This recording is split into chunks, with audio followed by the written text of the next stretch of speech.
நெல்லை நகரம் பொருணை இலக்கிய வட்டத்தில் 5வது ஞாயிற்றுக்கிழமை முன்னிட்டு சிறப்பு இலக்கிய பட்டிமன்றம் நடைபெற்றது. பொருணை இலக்கிய வட்ட பொருளர் தலவாய் ராநாதன் அனைவரையும் வரவேற்று தொடங்கி வைத்தார். இலக்கியங்கள் படித்து மகிழவா படித்து நடக்கவா என்ற தலைப்பில் நடைபெற்ற பட்டிமன்றத்திற்கு சங்கர் மேல்நிலைப்பள்ளி உதவி தலைமை ஆசிரியர் முனைவர் கவிஞர் கோ கணபதி சுப்பிரமணியன் நடுவராக பொறுப்பேற்றார்.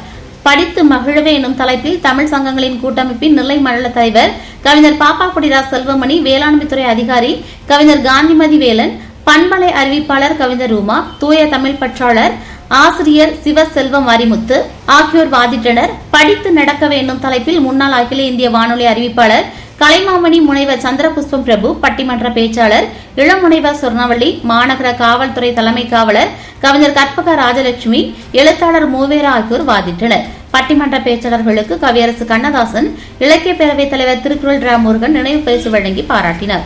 முன்னதாக பக்தி இசை பாடல்களை சிவபிரகாசன் நற்பணி மன்ற துணை செயலாளர் கவிஞர் முத்துசாமி, அகவை முதிர்ந்த தமிழறிஞர் சங்க மாநில தலைவர் கவிஞர் சுப்பையா ஆகியோர் பாடினர்.